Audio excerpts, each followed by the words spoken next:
This video is brought to you by Intel. If you want to be entered to win a new ASUS Taichi 2-in-1, just tweet what inspires you about PAX East with the hashtag IntelInspire by April 18th. Hey guys, this is Austin, and today I'm here with a review of the new ASUS Chromebox. Is this little $180 computer worth it?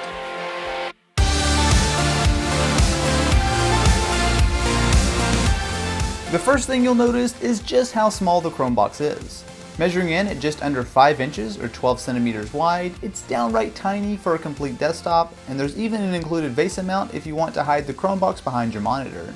It's nothing too fancy material-wise, just some somewhat thin plastic, but considering the price, I'm totally fine with a safe little black box. You've also got plenty of ports, with a pair of USB 3.0 up front and an SD card reader along the side.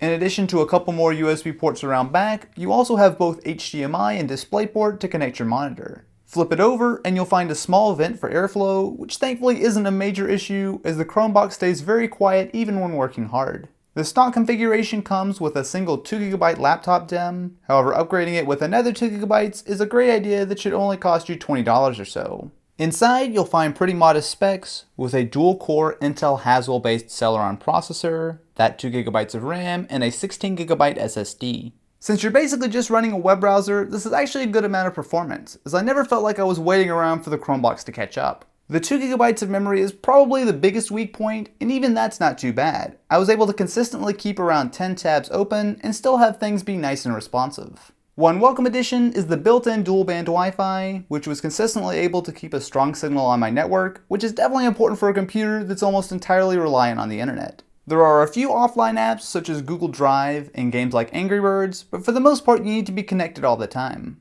Speaking of games, while the Chromebox definitely isn't meant to be a gaming PC, you do have a few options. Bastion is able to run inside the browser decently, although frame rate is definitely a little choppy, where Angry Birds will run perfectly fine inside Chrome. As someone who hasn't used Chrome OS since the CR48, it has come a long way.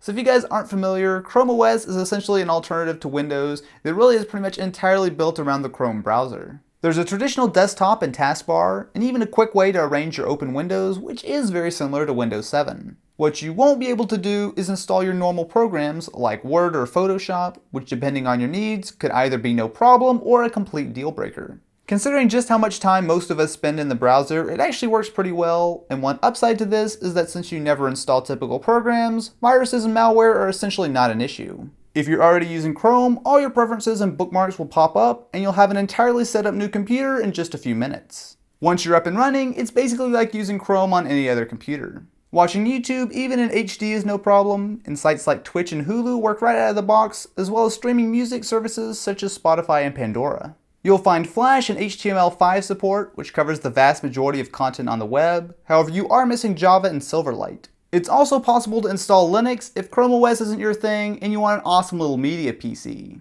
For $180, I think ASUS nailed it with the Chromebox. A lot of people live in the browser, and if you do, Chrome OS just makes sense. So what do you guys think? Is the Chromebox worth it? Let me know in the comments below. Anyway, thank you guys so much for watching, and I will catch you in the next one.